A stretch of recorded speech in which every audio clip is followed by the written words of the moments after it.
우리 갈 길을 밝히 보이시니 같이 찬양하시겠습니다.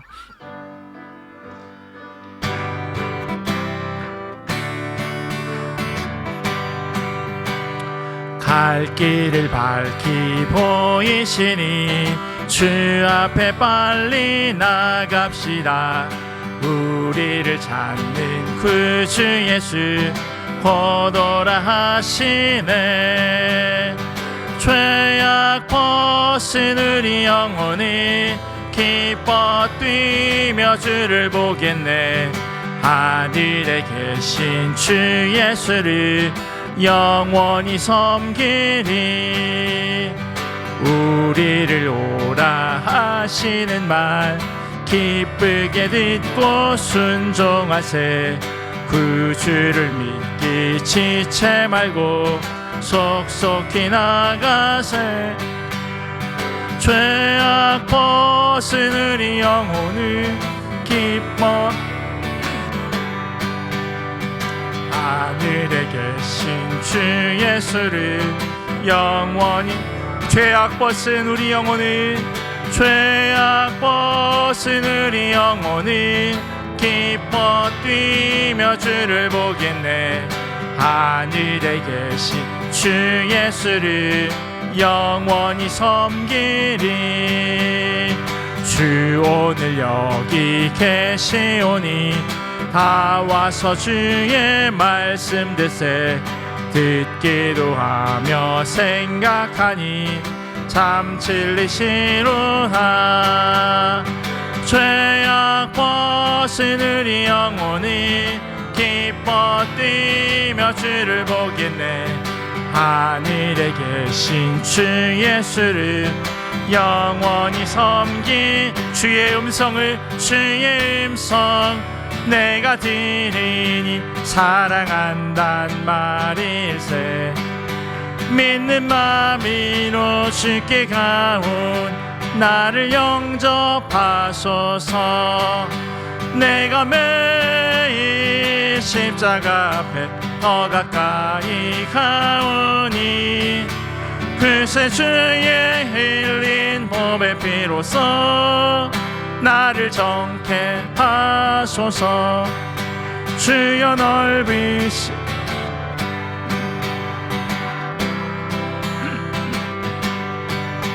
나의 품은 뜻 주의 뜻과 하여 주소서. 주의 보좌로 나갈 때 어찌하니 기쁠까. 주의 얼굴을 항상 배운 더욱 친근합니다. 내가 매일 십자가 더 가까이 가오니 글쎄 주의 흘린 보배 피로써 나를 정케 우리 구주의 넓은 사랑 측량할 자 없으며 주가 주시는 참된 기쁨도 헤아릴 수 없도다. 내가 매일 십자가 더 가까이 가오니 글쎄 주의 흘린 보배 피로써 나를 정케하. 내가 매일 십자가 앞에 내가 매일 십자가 앞에 더 가까이 가오니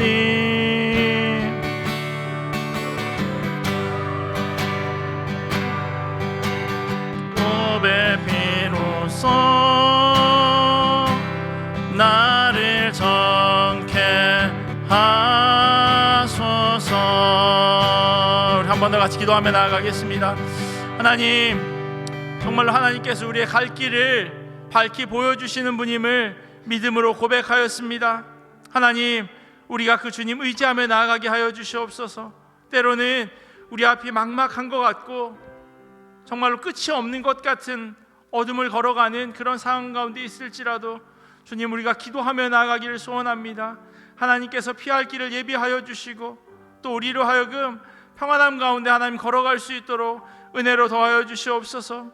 우리가 정말 주님 사랑한다고 고백하며 나아가오니 우리의 마음 가운데 주님 함께하여 주시옵시고 우리의 입술이 정말로 아멘 아멘 하면서 주의 이름만 온전히 높이는 그런 삶 살아갈 수 있도록 하나님 은혜 더하여 달라고 이 시간 함께 같이 기도하며 나아가겠습니다.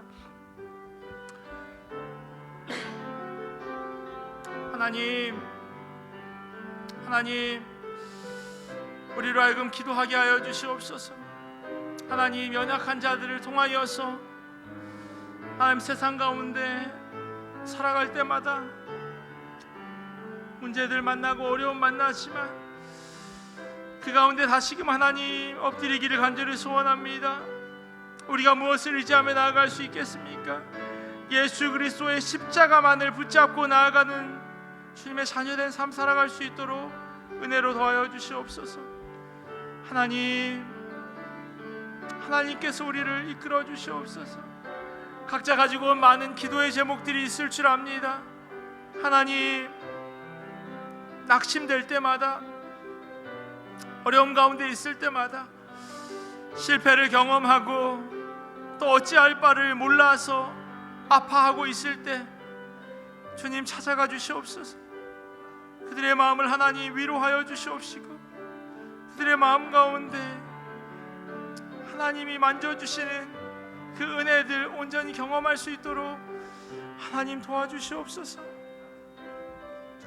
연약한 우리들의 마음들 주님 앞에 내려놓사오니 하나님 정말로 부족하며 나아갑니다. 어찌할 바를 몰라 아파하는 이들이 있습니다. 그들의 마음을 하나님 어루만져 주시옵소서. 주님께서 친히 찾아가 주시옵시고 친구 되어 주시옵소서. 정말로 기도가 답임을 하나님 깨달아 알게 하시고 기도하며 엎드리는 그런 주님의 자녀 될 수 있도록 도와주시옵소서.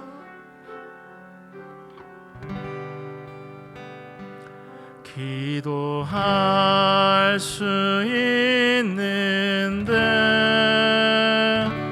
왜 걱정하십니까?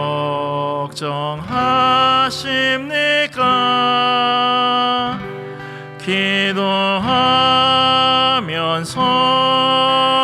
왜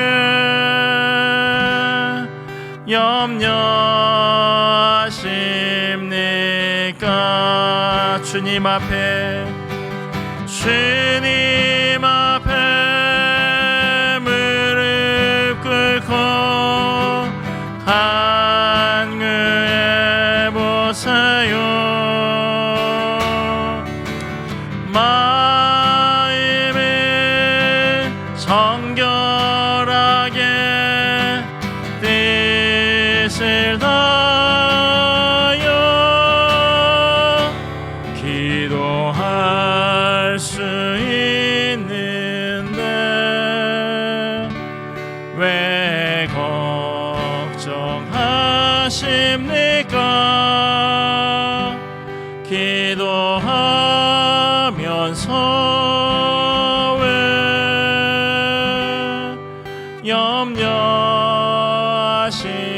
염려하십니까? 기도할 수 있는데 기도할 수 있는데 왜 실망하십니까? 기도하면서 왜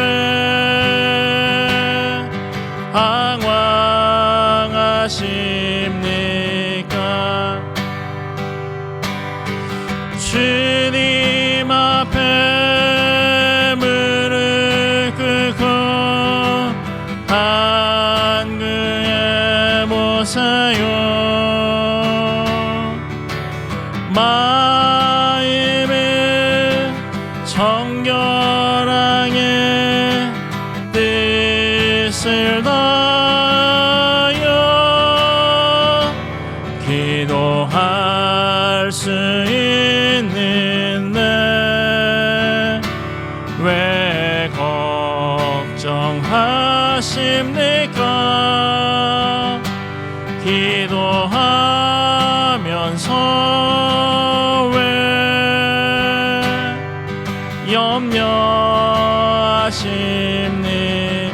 주님 앞에 무릎 꿇고 주님 앞에 무릎 꿇고 간구해 보세요. 마음을 정결하게 뜻을 다하여 기도할 수 있는데 왜 걱정하십니까? 기도하면서 왜 염려하십니까?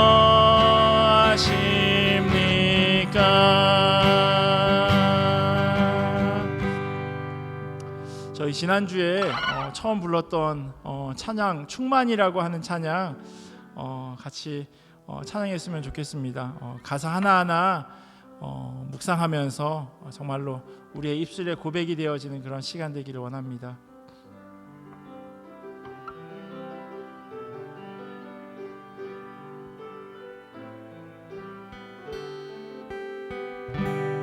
무명하여도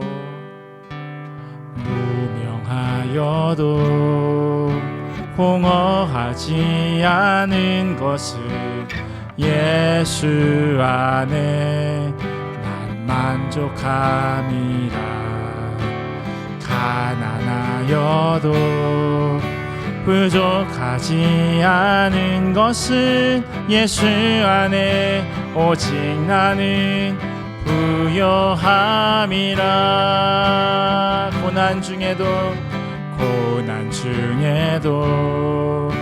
견뎌낼 수 있는 것은 주의 계획 믿기 때문이라.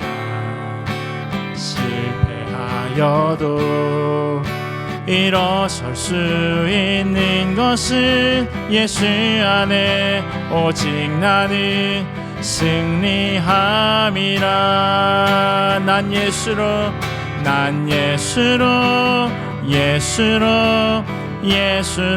충만하네. 난 예수로 충만하네. 난 예수로 충만하네. 영원한 왕 내 안에 살아계시네. 내 몸이 약해도 낙심하지 않는 것을 예수 안에 난 완전함이라. 화려한 세상 부럽지 않는 것을 난 예수로 충만함이라. 난 예수로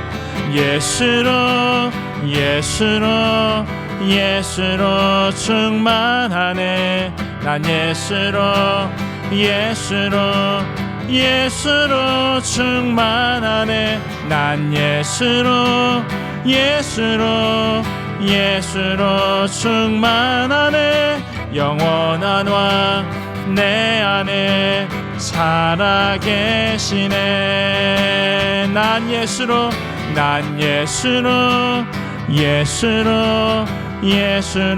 충만하네. 세상 모든 것들도 부럽지 않네. 난 예수로 충만하네. 영원한 왕 내 안에 살아계시네. 난 예수로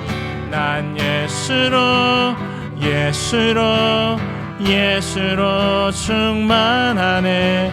세상 모든 풍파도 두렵지 않네. 난 예수로 충만하네. 영원한 왕 내 안에 살아계시. 내가 매일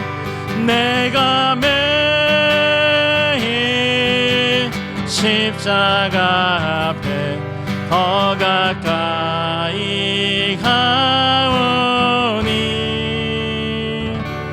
그새 주의 일이 보배 비로소 나를 우리 한 번 더 같이 고백하며 나아가겠습니다. 내가 매일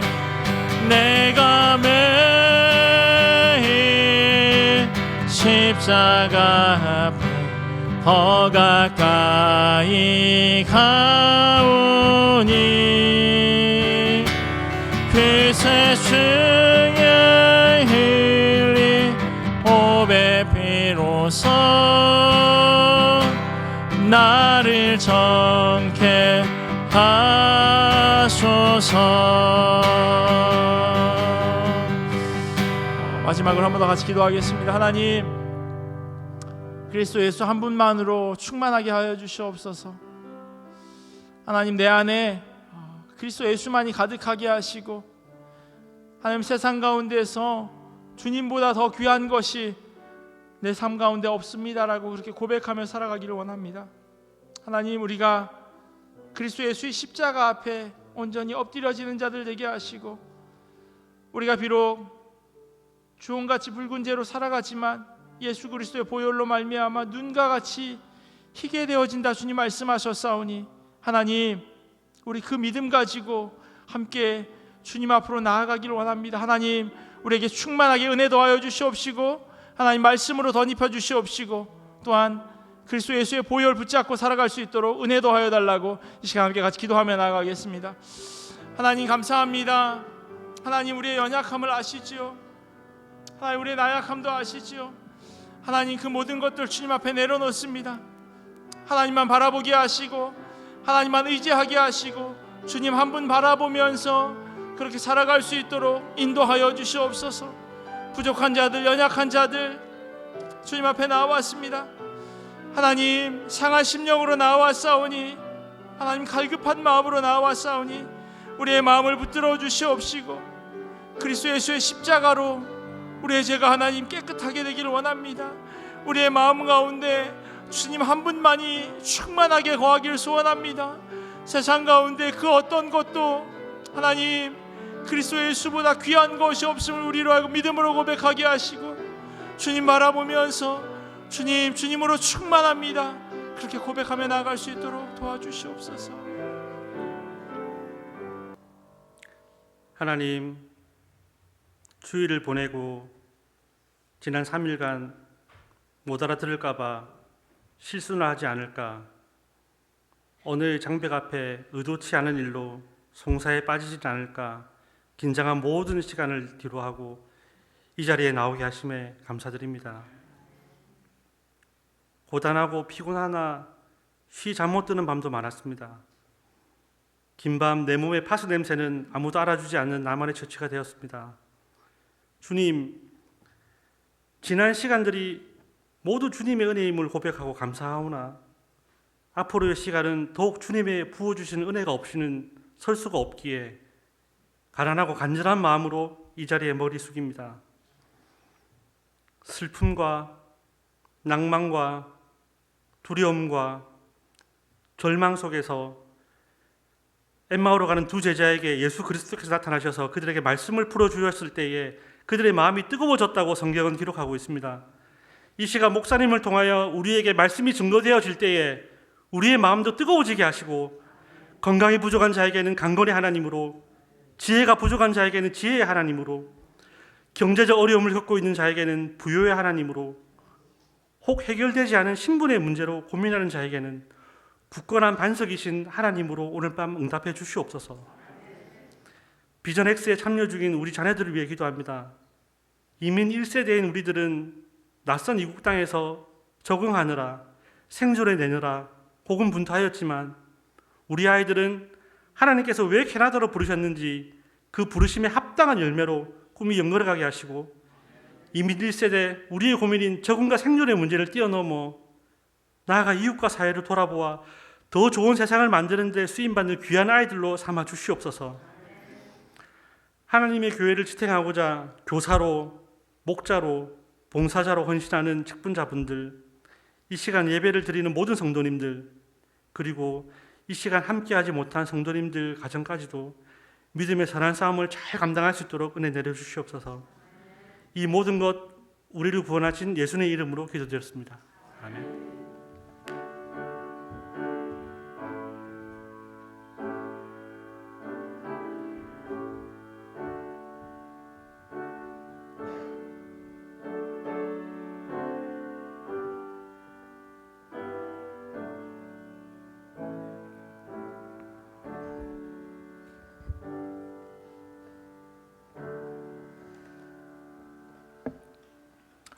하나님 주신 말씀 같이 보도록 하겠습니다. 오늘 우리에게 주신 하나님의 말씀은 마가복음 12장 28절에서 34절까지 말씀입니다. 마가복음 12장 28절에서 34절까지 말씀 우리 한 절씩 교독하고요. 마지막 34절은 같이 읽도록 하겠습니다. 마가복음 12장 28절에서 34절까지 말씀입니다. 제가 먼저 28절 봉독하겠습니다. 서기관 중 한 사람이 그들이 변론하는 것을 듣고 예수께서 잘 대답하신 줄을 알고 나와 묻되 모든 계명 중에 첫째가 무엇이니까? 예수께서 대답하시되 첫째는 이것이니 이스라엘아 들으라 주 곧 우리 하나님은 유일한 주시라. 내 마음을 다하고 목숨을 다하고 뜻을 다하고 힘을 다하여 주 너의 하나님을 사랑하라 하신 것이요. 둘째는 이것이니 내 이웃을 내 자신과 같이 사랑하라 하신 것이라. 이보다 더 큰 계명이 없느니라. 서기관이 이르되 선생님이여 옳소이다. 하나님은 한 분이시요 그 외에 다른 이가 없다 하신 말씀이 참이니이다. 또 마음을 다하고 지혜를 다하고 힘을 다하여 하나님을 사랑하는 것과 또 이웃을 자기 자신과 같이 사랑하는 것이 전체로 드리는 모든 번제물과 기타 제물보다 나으니이다. 함께 읽겠습니다. 예수께서 그가 지혜 있게 대답함을 보시고 이르시되 내가 하나님의 나라에서 멀지 않도다 하시니 그 후에 감히 묻는 자가 없더라. 아멘. 하나님의 말씀입니다.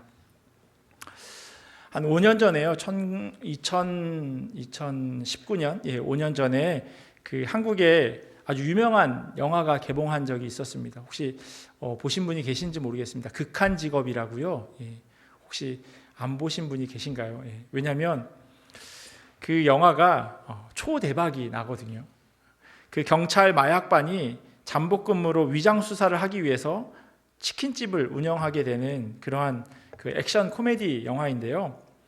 얼마나 초대박이 났냐면 무려 자그마치 1,600만 명이 보게 됩니다.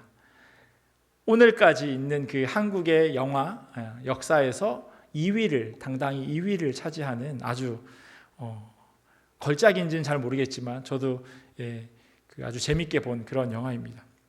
이 영화에 아주 유명한 대사가 있어요. 계속 트라이얼에도 나왔던 그런 대사 있죠. 경찰들끼리 아주 심각하게 대화를 주고받습니다. 경찰이 왜 치킨집 일하는 것에 이렇게 열심히냐고 하면서 막 화를 내니까 서로 이제 자기가 얼마나 오늘 하루 힘들었는지 막 이야기를 합니다. 내가 오늘 양파를 얼마나 많이 까는 줄 알았냐? 내가 치킨 튀기다가 얼마나 많이 뒤었는 줄 알았냐? 막 이러면서 이제 막 서로 경찰임에도 불구하고 그 치킨집 일한 것에 대한 어려움을 막 이야기합니다. 분위기가 점점 이렇게 심각해지는 그런 와중에 그 치킨집으로 전화벨이 울리죠. 그러자 그 팀의 마약반의 그 반장인 그 사람이 아주 심각한 표정으로 이렇게 전화기로 가더니 전화기를 수화기를 딱 잡죠. 그러면서 하는 얘기가 있죠. 지금까지 이런 맛은 없었다. 이러면서 하는 이야기. 이것이 갈비인가 통닭인가 그러면서 이제 얘기를 하면서 주문을 받는 그런 장면이 있습니다. 오늘 말씀에 등장하는 이 율법학자, 저희가 가지고 있는 성경에는 서기관이라고 되어져 있는데요. 이 사람의 그 모습, 오늘 본문을 쭉 읽어가면서 떠오른 장면이 바로 그 장면이었어요. 지금까지 이런 서기관은 없었다. 제자인가 서기관인가 이렇게 질문하게 되는 그 사람이 바로 오늘 본문 가운데 등장하는 이 한 사람입니다. 왜냐하면요, 이 사람은 다른 율법학자들과 예수님이 서로 논쟁하는 것을 듣고 이렇게 질문해요. 모든 계명 중에 첫째가 무엇이냐? 첫째가 무엇입니까? 라고 질문합니다. 정말 궁금해서 하는 질문이었던 것 같아요. 왜냐하면 쭉 이야기를 들어보면 이 사람이 예수님이 하는 이야기를 잘 경청해서 듣거든요. 이 질문에 예수님께서 하신 대답, 우리가 잘 알고 있는 것처럼 첫째는 하나님 사랑, 둘째는 이웃 사랑입니다. 예수님의 이 대답을요, 율법학자가 다시 정리하면서 하는 이야기가 오늘 본문의 32절하고 33절이에요. 서기관이 이르되 선생이여 옳소이다. 하나님은 한 분이시오 그 외에 다른 이가 없다 하신 말씀이 참이니이다. 또 마음을 다하고 지혜를 다하고 힘을 다하여 하나님을 사랑하는 것과 또 이웃을 자기 자신과 같이 사랑하는 것이 전체로 드리는 모든 번제물과 기타 제물보다 나으니이다 라고 이야기하고 있어요. 종교 지도자예요. 물론 서기관이고 율법학자이기는 하지만 이 성전과 관련되어져 있는 일에서 이 사람 역시 예외는 아니었어요. 성전을 통해서 먹고 사는 사람이었어요. 그런데 이 사람이 하는 이야기가요, 모든 번제물과 기타 제물을 하나님 앞에 드리는 것보다 이 계명 지키는 것이 더 귀하다, 크다라고 그렇게 이야기하고 있어요. 예수님께서요, 이 대답을 지혜롭게 여기십니다. 그리고 이 율법학자에게 이렇게 말씀하세요. 네가 하늘의 하나님의 나라에서 멀지 않도다, 이렇게 이야기하세요. 이게 오늘 저희가 읽은 말씀의 요약입니다. 예수님께서 이 율법학자를요, 하나님 나라에서 멀리 있지 않는 사람이라고 말한 것을 오늘 우리는 주목해 보아야 합니다. 그래서 오늘 설교 제목도 하나님 나라에서 멀지 않은 자라고 하는 걸로 제가 정했습니다. 과연 이 사람의 어떤 점이 그를 하나님 나라에서 멀지 않은 자로 보이도록 했을까요? 단순히 말만 잘했다고 해서, 예수님이 한 이야기를 잘 이해했다고 해서 예수님께서 이렇게 말씀하셨을까요? 저희가 가지고 있는 개역개정 성경은 서기관이라고 되어져 있고요, 세번역 성경에는 율법학자라고 되어져 있습니다. 그리고 NIV 성경에는 The Teacher of the Law라고 되어 있어요. 그러니까 법을 가르쳐주는 사람. 그리고 RSV라고 하는 또 다른 영어 버전의 성경은 The Scribe라고 되어 있어요. 이렇게 쓰는 사람을 이야기하는 거죠.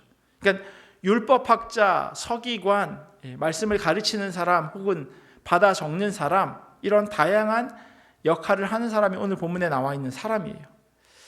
이 사람이 주로 하는 일이 무엇이었을까라고 질문하는데요, 독일 성서공의 그 해설에 보면 이렇게 쓰여져 있어요.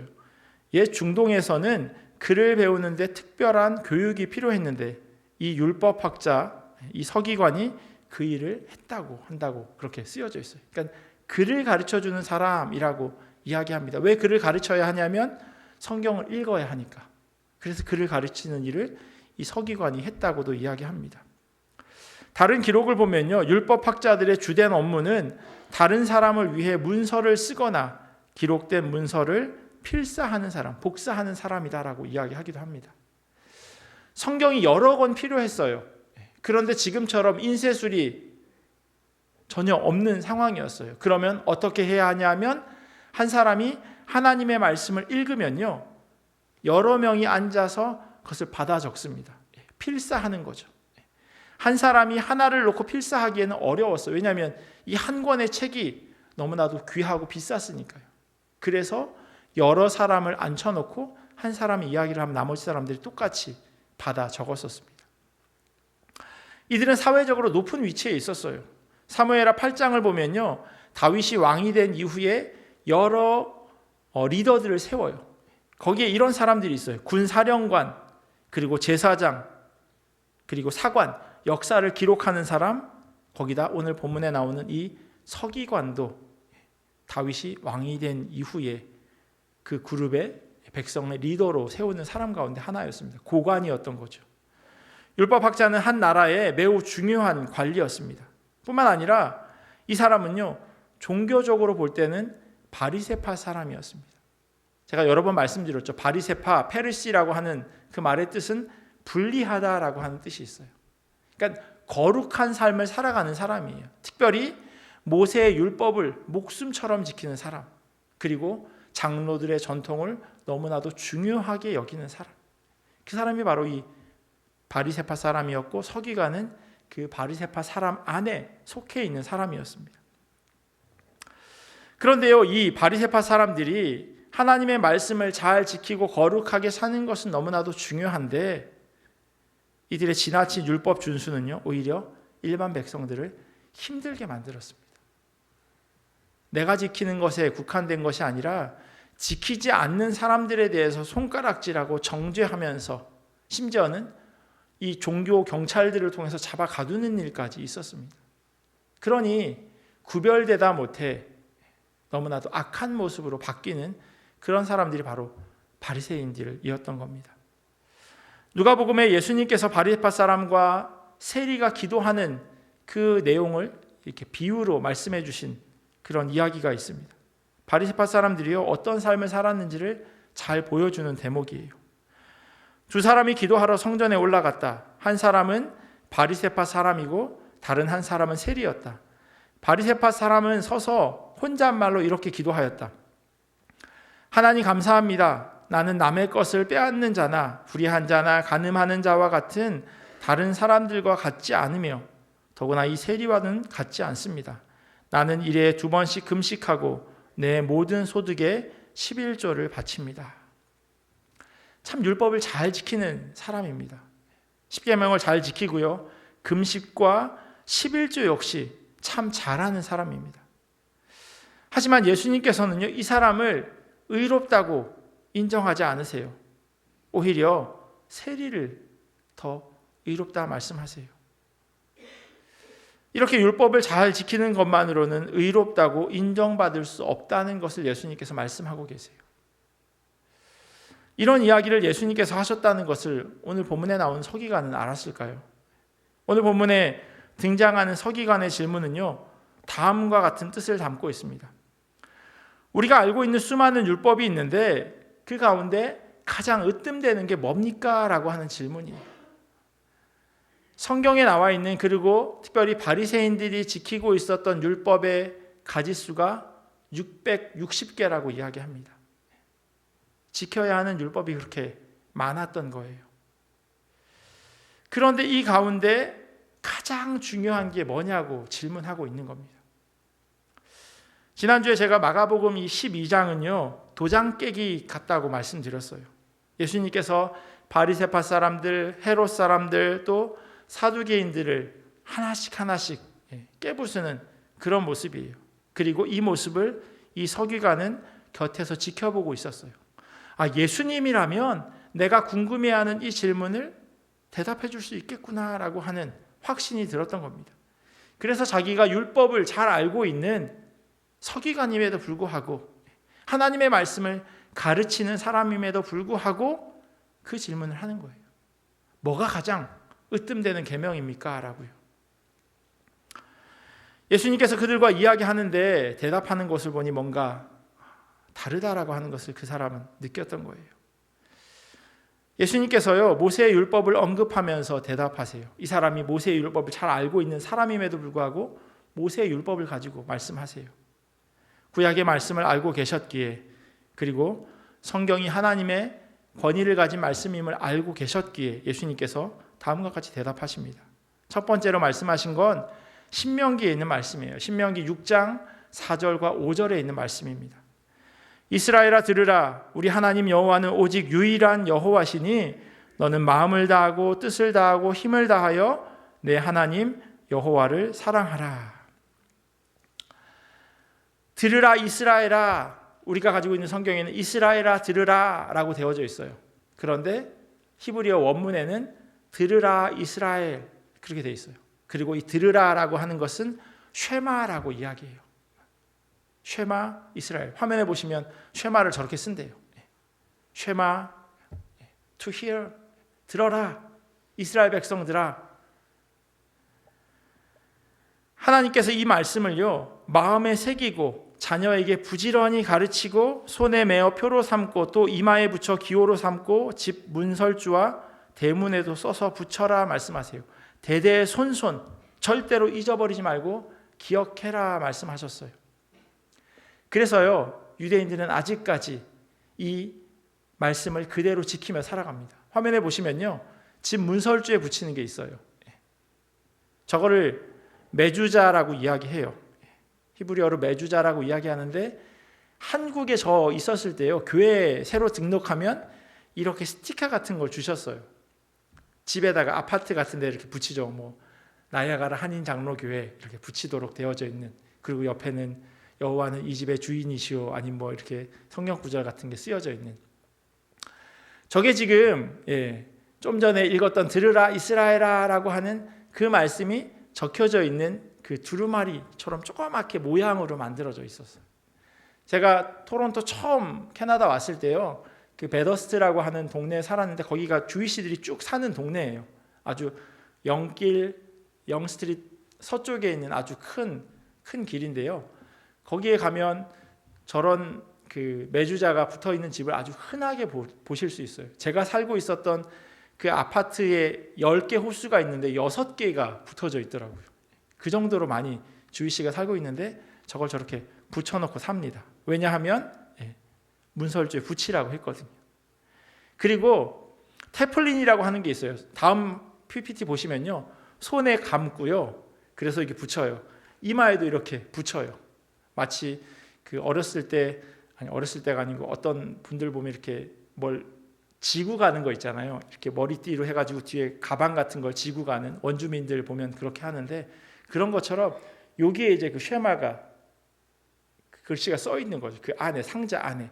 그리고 팔에 두르라고 얘기했는데 팔에도 저렇게 감고, 금요일 날 한 7시, 8시 정도 그 베더스트에 가면 저러고 돌아다니는 사람을 흔하게 보실 수 있어요. 그리고 토요일 날 아침에도. 왜냐하면 금요일 해 진 다음부터 토요일 날 해 저녁 질 때까지 한 7시까지 그때가 하루 안식일로 지키고 저런 복장으로 사람들이 많이 돌아다닙니다. 쉐마의 말씀을 들여다보면요, 다하다라고 하는 말이 반복됩니다. 마음도 다하고 뜻도 다하고 힘도 다해서 하나님을 사랑해라 라고 그렇게 이야기합니다. 이 다하다라고 하는 말을 한글 성경으로 읽다 보면 종종 오해가 생겨요. 어떤 오해가 생기냐면요, 그 다하다라고 하는 말은 열심을 낸다라고 하는 그런 의미로 여겨집니다. 그러다 보니까 최선을 다하는 것, 그렇게 이해가 되어지는 거죠. 그런데 원어나 영어 성경에 보면요, 열심으로 하는 것, 그것을 이야기하지 않아요. 영어로 되어 있으면, 영어로 이렇게 되어 있어요. With all your heart and with all your soul and with all your strength라고 되어 있어요. 그냥 조금이 아니에요. 다예요. 그냥 내가 할 수 있는 만큼 그냥 열심을 내야지, 내가 되는 대로 해야지 라고 하는 것을 이야기하지 않아요. 전부 다 죽기 살기로 거기에 올인하는 것, 그것을 성경에서는 이야기하고 있습니다. 내가 가지고 있는 마음 가운데 일부를, 내가 가지고 있는 뜻 가운데 조금, 내가 할 수 있는 힘 가운데 약간을 가지고 하나님을 사랑하는 것이 아니에요. 예수님께서도 유대인이셨기에 당연히 이 신명기 말씀을 잘 알고 계셨을 텐데, 오늘 말씀을 조금 더 자세히 살펴보면요, 이 신명기 말씀과 예수님께서 하신 이 마가복음 12장 29절에서 30절까지 말씀은요, 조금 다른 게 있어요. 제가 29절 30절 읽어드릴게요. 이스라엘아 들으라, 주 곧 우리 하나님은 유일한 주시라. 내 마음을 다하고 목숨을 다하고 뜻을 다하고 힘을 다하여 주 너의 하나님을 사랑하라 하신 것이라. 하나가 추가되어 있어요. 신명기에는 마음과 뜻과 힘이라고 되어 있어요. 그런데 예수님께서는 여기에 목숨을 더하세요. 왜냐하면 뜻이라고 하는 거기에 목숨이라고 하는 의미가 담겨져 있기 때문이에요. 목숨을 다해서 주님 사랑하라고 하는 그 의미가 그 안에 담겨져 있기 때문이에요. 히브리어로요, 이 뜻이 네페쉬라고 이야기하는데요, 하나님께서 이 노아가 방주에서 나오고 나서 하나님과 약속하는 그런 장면이 있어요. 그때 창세기 9장 4절에 이렇게 기록되어 있어요. 피가 있는 채로 먹지는 말아라. 피에는 생명이 있다라고 말씀하시는데요, 이 생명이 바로 네피쉬예요. 그래서 이스라엘 사람들은 코셔만 먹어요. 고기를, 피를 다 뺀 그 고기를 먹습니다. 예수님께서요, 마음을 다하고 뜻을 다하고 힘을 다하라라고 하는 것, 그 뜻 앞에 목숨까지 더 붙이신 이유는요, 그만큼 하나님 사랑하는 것, 거기에 조금도 소홀함이 없어야 한다고 우리에게 강조하면서 말씀하고 있는 겁니다. 성경을 잘 아는 서기관 앞에서 다시 한번, 그것도 모든 유대인들이 알고 있는 그 쉐마의 말씀을 인용하면서 목숨을 추가하신 이유, 진짜 하나님 사랑하는 것이 무엇인지 말씀으로 이야기해 주세요. 그리고 예수님께서는요, 그 말씀을 십자가 위에서 실천하십니다. 내가 이 사람들을 사랑하는, 하나님을 사랑하는 그 모습 그대로 십자가에 달려 죽으시고 부활하시는 것이죠. 말로만 하나님 사랑하는 것, 그것을 넘어서서 목숨을 다해서 그렇게 사랑하심으로 우리를 구원하여 주시는 그 일을 몸소 실천하십니다. 사실 제일 먼저 언급하신 이 계명은요, 모두가 참 중요하게 생각합니다. 그러나 그 다음 말씀하신 건 역시 앞서 언급한 것과 동일하게 중요하다라고 말씀하고 있어요. 우리는 종종 두 가지 계명으로 생각해요. 하나님 사랑, 이웃 사랑. 1번, 2번. 그런데요, 예수님께서 말씀하시는 건요, 1번, 2번이 아니에요. 똑같이 중요한데 한 번에 다 이야기할 수 없으니 1-1, 하나님 사랑, 1-2, 이웃 사랑, 이런 의미로 말씀하신 거예요. 어느 것이 더 중요하고 어느 것이 덜 중요한 것이라고 말씀하고 있지 않으세요. 첫 번째 계명의 두 번째 부분은 레위기 말씀을 인용합니다. 제가 가지고 있는 성경의 각주를 보니까 레위기 19장 18절 말씀을 인용한 것이라고 적혀져 있어요. 그리고 레위기 19장에 펴보면 너희는 거룩하라 라고 하는 소제목이 달려 있어요. 그리고 거룩과 관련되어 있는 이야기가 쭉 나오는데 거기에 예수님께서 말씀하신 이 구절이 있습니다. 원수를 갚지 말며 동포를 원망하지 말며 내 이웃 사랑하기를 내 자신과 같이 사랑하라. 나는 여호와이니라. 이 레위기 19장 이 말씀은요, 열어보면 3절부터 18절 전반부까지 이야기되어져 있는 그 모든 내용이 바로 이 18절 이 한 절에 다 묶어져 있는 겁니다. 원수 갚지 말고 동포 원망하지 말고 내 이웃 사랑하기를 내 자신처럼 사랑하라고 그렇게 말씀해 주세요. 3절부터 혹시 성경 가지고 계시면요, 신명기 한번 찾아보실까요? 민수기 다음에 신명기인데요, 신명기 19장 한번 찾아보시면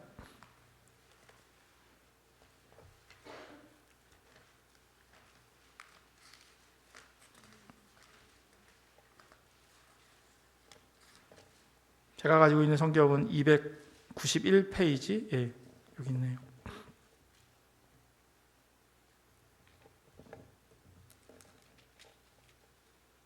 죄송해요, 레위기요. 예, 레위기 18장입니다. 19장입니다.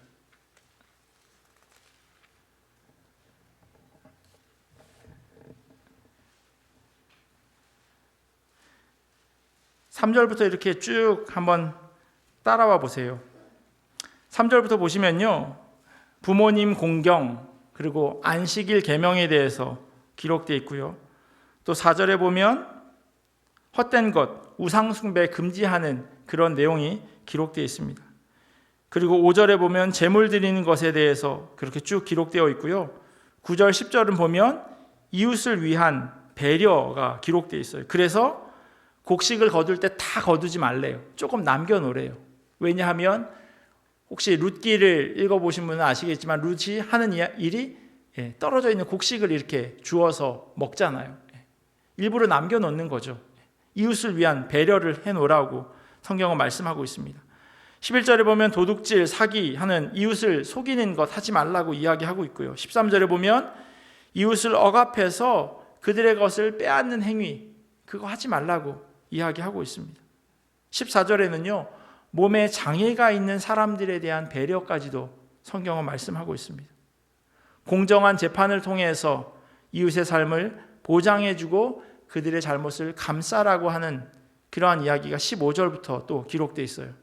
그리고 이 모든 것을 한마디로 정리해서 너는 너의 이웃을 내 몸처럼 사랑해라 말씀하신 겁니다. 이 레위기 19장 3절부터 18절까지 나열된 이 모든 것들을 지키며 살아가는 것이 얼마나 어려운지 아마 여러분들은 살아가면서 충분히 경험하실 겁니다. 나 혼자 잘 살려고 하는데 나도 모르게 이러한 율법들을 어기면서 살아가게 되는 거죠. 일부러 하는 것이 아닐 때도 있어요. 그럼에도 불구하고 살아가다 보니 그러한 결과가 만들어질 때가 있다는 겁니다. 예수님 당시 로마의 통치 아래에서 살아가던 이스라엘 그들의 삶을 들여다보면요, 오히려 이 계명을 지키며 살아가는 사람들이 거의 없을 만큼, 심지어는 그렇게 살아가는 것, 그들이 정말로 하나님 기뻐하시는 사람인가 질문할 만큼 그러한 삶 가운데 이들은 처해져 있었습니다.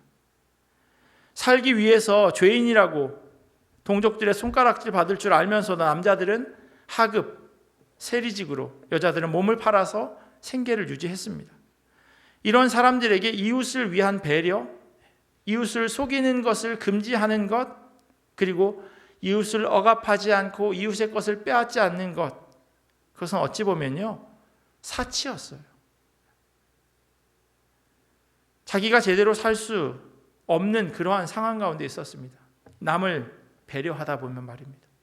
하지만 예수님께서는요, 이것이 가장 큰 계명 가운데 하나다 말씀하세요. 그리고 이 말씀을 지금 성전을 중심으로 해서 백성들의 그 좋은 것들을 빼앗는 그들을 향해 하고 계시는 그런 말씀이기도 합니다. 이 대화가 지금 예루살렘 성전에서 나누어지고 있어요. 여러분들이 기억하시겠지만 성전을 깨끗하게 하시고 그 일로 백성들의 리더들과 지금 한바탕 논쟁을 벌인 다음, 그리고 나서 계속해서 이와 같은 불편한 관계들이 이어지고 있는 겁니다. 성전을 중심으로 해서 이익을 부조리하게 백성들로부터 빼앗았던 그들을 예수님께서 지적하셨는데, 다른 리더들과는 달리 이 서기관은, 이 율법학자는 예수님이 말씀하신 내용을 통해서 그 행동과 오늘 말씀을 정확하게 이해하고 있었어요. 예수님께서 왜 그런 일을 하셨는지 그것을 이 율법학자 서기관은 알고 있었던 겁니다. 그래서 이 서기관은요, 하나님은 한 분이시고 하나님의 말씀만이 옳다라고 그렇게 고백하고요, 두 번째로 하나님을 사랑하는 것과 이웃을 사랑하는 것, 자기 몸처럼 사랑하는 것, 그것이 이 성전에 와서 번제와 희생제물 드리는 것보다 더 낫다라고 예수님의 말씀을 정리해서 이야기해 준 겁니다. 완벽한 이해와 정리예요. 그래서 이 사람이 서기관인지 예수님의 제자인지 알 수 없다고 제가 서두에 말씀드린 겁니다.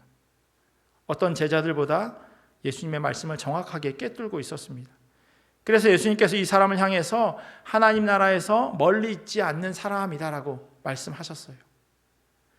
하나님의 나라 어디에 있기에 이 율법학자가 거기서 멀리 있지 않다고 말씀하신 걸까요? 성경에 가게 될 하나님의 나라와 오게 될 하나님의 나라에 대해서 이야기하고 있습니다. 예수님께서 십자가에 달려 돌아가실 때 그 옆에 있던 강도를 아마 여러분들은 기억하실 겁니다. 내가 진실로 내게 이르노니 오늘 내가 나와 함께 낙원에 있으리라. 십자가에 매달려서 아무것도 하지 않은, 단지 예수를 믿기만 한 그 사람이 함께 낙원에 있겠다라고 말씀하신 가게 될 하나님의 나라에 대해서 성경은 분명하게 이야기합니다. 사도 바울이 하나님 나라에 갔던 경험을 기록해 놓았습니다. 고린도후서 12장에 보면요, 이렇게 기록되어 있어요. 내가 그리스도 안에 있는 한 사람을 아노니, 사실은 자기를 이야기하고 있는 거예요. 그는 14년 전에 첫째 하늘에 이끌려 간 자라. 그가 몸 안에 있었는지 몸 밖에 있었는지 나는 모르거니와 하나님은 아시느니라. 내가 이런 사람을 아노니 그가 몸 안에 있었는지 몸 밖에 있었는지 나는 모르거니와 하나님은 아시느니라. 그가 낙원으로 이끌려가서 말로 표현할 수 없는 말들을 들었으니 사람이 가히 이르지 못할 말이로다. 사도 바울이 하나님의 나라에 갔다 온 이야기를 지금 고린도 교회 사람들에게 하고 있습니다. 분명히 가는 하나님의 나라가 있다고 성경은 이야기하고 있어요. 뿐만 아니라 오는 하나님의 나라도 있다고 우리에게 말씀하고 있습니다. 고린도 교회에게 보낸 바울의 또 다른 편지 고린도 전서에 보면요, 그리스도의 재림에 대해서 이렇게 이야기합니다.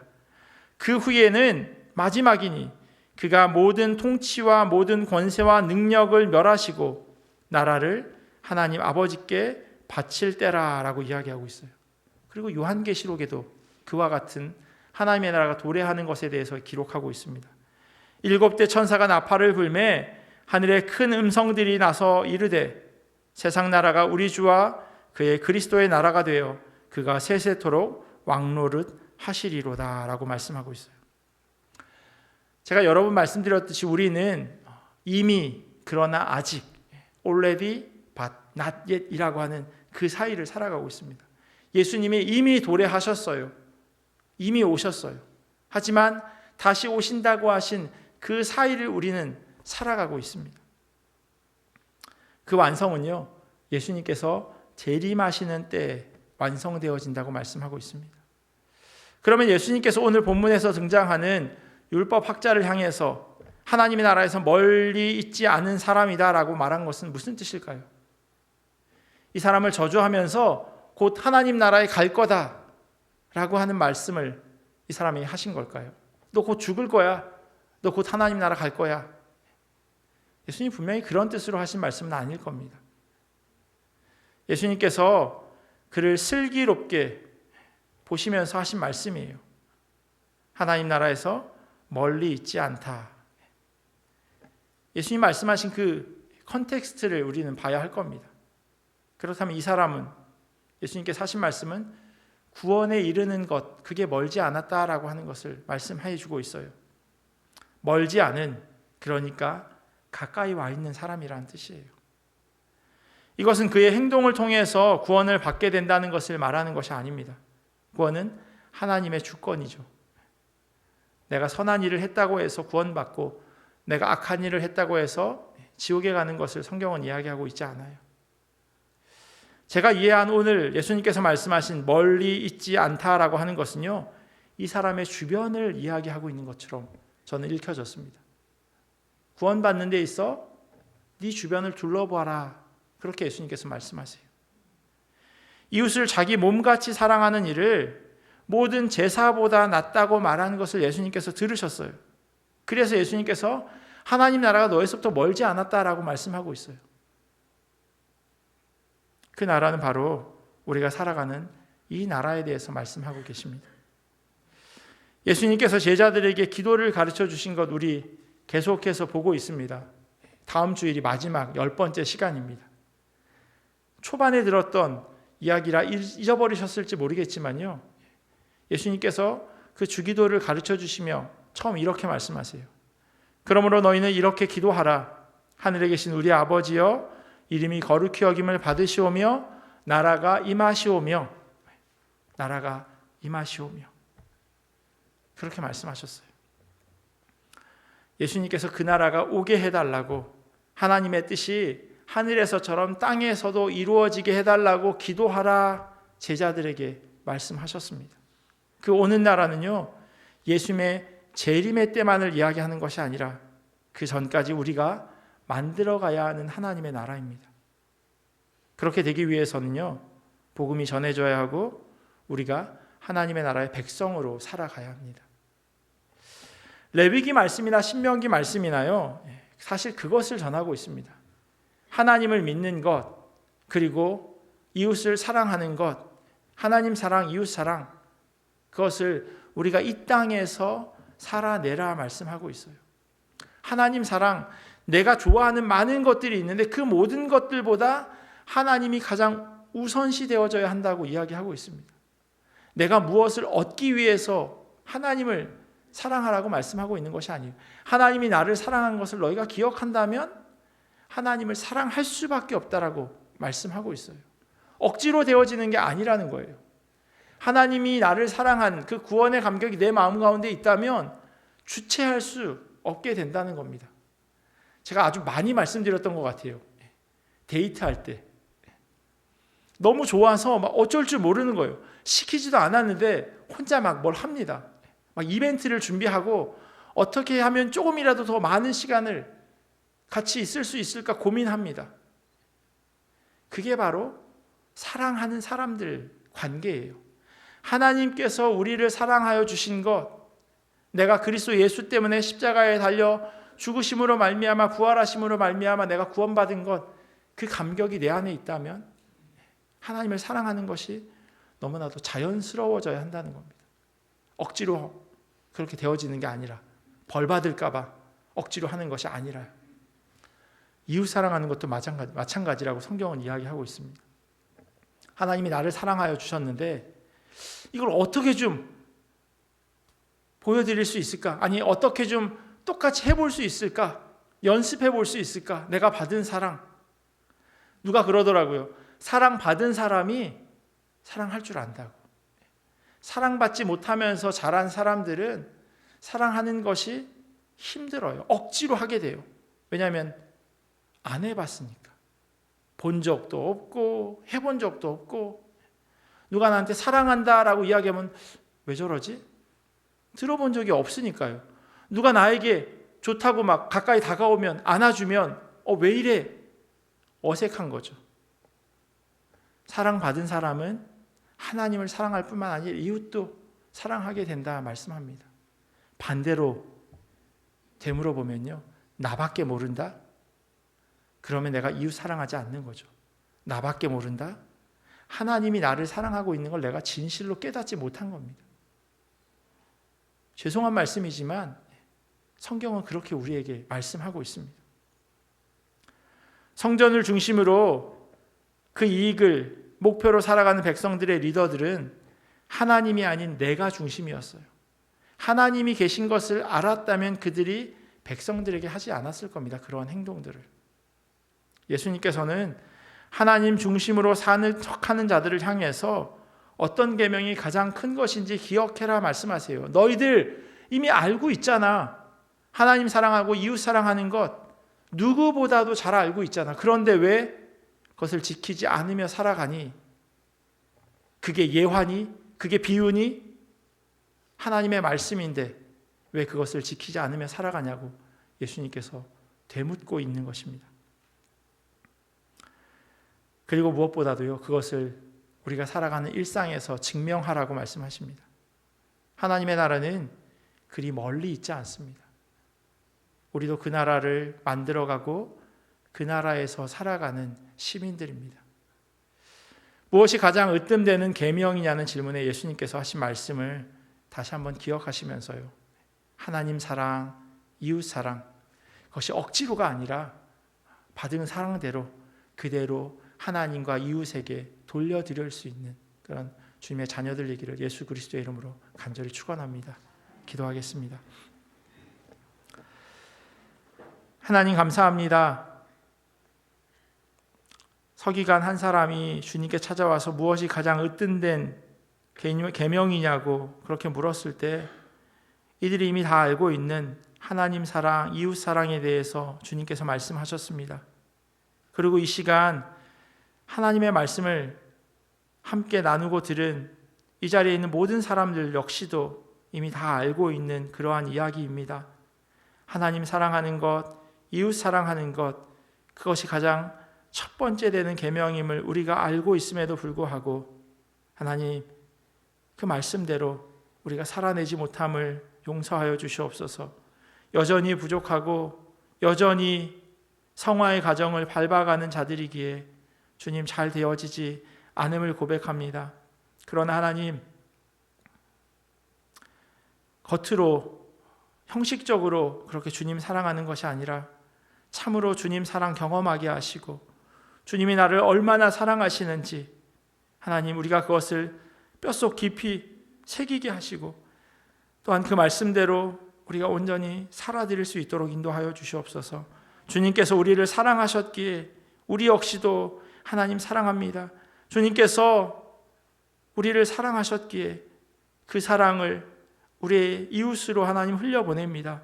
하나님 우리로 하여금 그렇게 살아가는 자 되게 하시고 그것이 우리의 삶의 모습이 되어질 수 있도록 역사하여 주시옵소서. 감사하며 사랑이 많으신 예수님의 이름으로 기도합니다. 아멘.